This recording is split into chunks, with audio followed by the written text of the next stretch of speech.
মন্ত্রী কৃষ্ণেন্দু পালের হাত ধরে শ্রীভূমিতে গৌড়ীয় ছাত্রাবাসের উদ্বোধন। বুধবার শ্রীভূমির চরবাজার এলাকায় নবনির্মিত গৌড়ীয় ছাত্রাবাসের শুভ উদ্বোধন করেন রাজ্যের মীন, পশুপালন ও পূর্ত বিভাগের মন্ত্রী কৃষ্ণেন্দু পাল।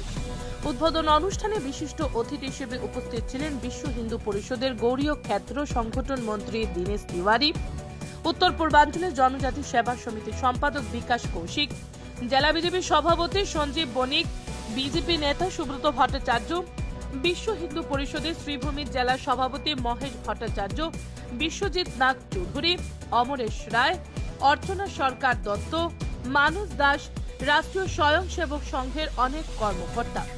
উদ্বোধক মন্ত্রী কৃষ্ণেন্দু পাল তার ভাষণে জনজাতি সমাজের ছাত্রদের জন্য নির্মিত এই ছাত্রাবাসের প্রয়োজনীয়তার কথা উল্লেখ করার পাশাপাশি রাষ্ট্র নির্মাণে উত্তর পূর্ব জনজাতি সেবা সমিতির ভূমিকার প্রশংসা করেন।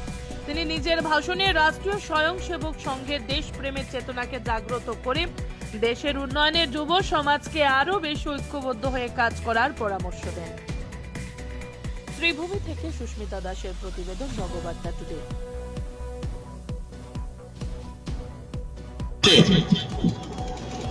যে আমাদের শ্রীভূমি জেলায় একটা জনজাতি ছাত্রাবাসের যে ব্যবস্থা হয়েছে, অনেক প্রত্যন্ত এলাকায় যেসব এলাকায় স্কুল নেই বা ওইসব এলাকায় এখনো শিক্ষার যে আলো যে পৌঁছায় না, কারণ আমরা অনেকে এখন এখান থেকে আমরা অনেক কিছু বুঝতে পারি না, কিন্তু আমরা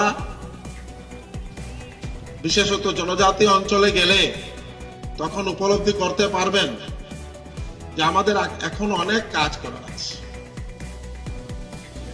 আজকে আমি আমার কনস্টিটিউয়েন্সি পাথারকান্দির কথাই বলছি, যে মেদলি ছড়া, মানিকবন, টাঙ্গিয়া, বালিয়া, কালাগাং, যুগি ছড়া, এইসব আরো অনেক রামকৃষ্ণনগর এলাকায় আছে।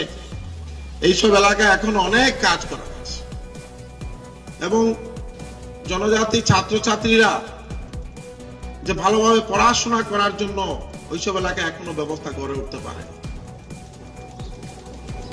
আজকে বিশেষ করে রাষ্ট্রীয় স্বয়ংসেবক সংঘের যে আদর্শ,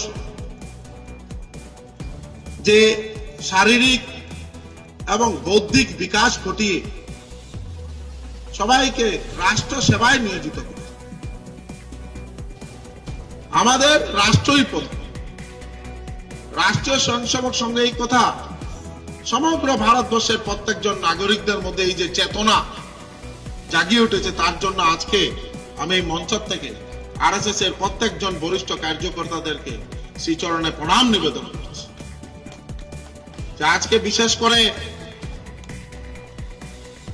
আমাদের যে প্রত্যেকটা এলাকায় প্রত্যেকটা জাতি জনগোষ্ঠী প্রত্যেক ভাষাভাষীর লোকদেরকে নিয়ে একটা শক্তিশালী রাষ্ট্র গড়ার যে স্বপ্ন,